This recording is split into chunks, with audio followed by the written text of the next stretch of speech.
तो पापा मार्केट्स में अभी वॉर सिनारियो चल रहा है और वॉलेटिलिटी है, तो इन्वेस्टर्स जनरली क्या मिस्टेक्स कर रहे हैं और उनको क्या नहीं करना चाहिए? तो देखो, अभी जो मार्केट वोलेटाइल होता है ना, तो सबसे कॉमन है कि इन्वेस्टर्स के माइंड में दो चीज़ें आती है। या तो वो सेल कर दें, अपना सेल करके अभी डेट में आ जाए सेफ, और वो फिर सोचते हैं कि बाद में कभी जब सुधर जाएगा तो हम लोग बाई कर लेंगे। ये कॉमन उनके माइंड में एक मिसकंसेप्शन है कि ऐसा कर पाएंगे वो।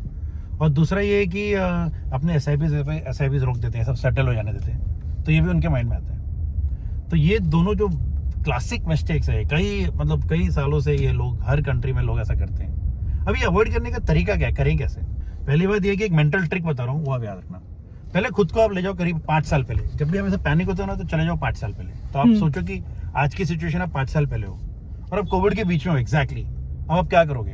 पैनिक करके सेल करोगे, अपने एसआईपी स्टॉप करोगे, कि जब आपको पता है ऐसा होने वाला, तो आप क्या करते तब? वो तो वही सब आपको आज करना है, तो क्या करते तब? सब डिस्काउंट में मिल रहा है तो परचेज ही करना चाहिए। आपको बेसिकली आपका एसआईपीज को बढ़ा देना चाहिए, रफ्तार लाना चाहिए। इसी तरह से रफ्तार लोगे, स्टेप अप करिए एसआईपीज, क्योंकि यही वो टाइम है जब वोलेटिलिटी में रुपी कॉस्ट एवरेजिंग आपके फेवर में जाता है। रुपी कॉस्ट एवरेजिंग का मतलब समझते हो? इसका मतलब ये कि वोलेटाइल मार्केट में आप ज्यादा यूनिट्स एक्यूमुलेट कर जाते हो बिकॉज ऑफ फ्लक्चुएशन, और यही वो आपका फ्लरिश करेगा पोर्टफोलियो। जब नेक्स्ट टाइम मार्केट ऊपर जाएगा, अगले पड़ाव पे आप आ जाओगे।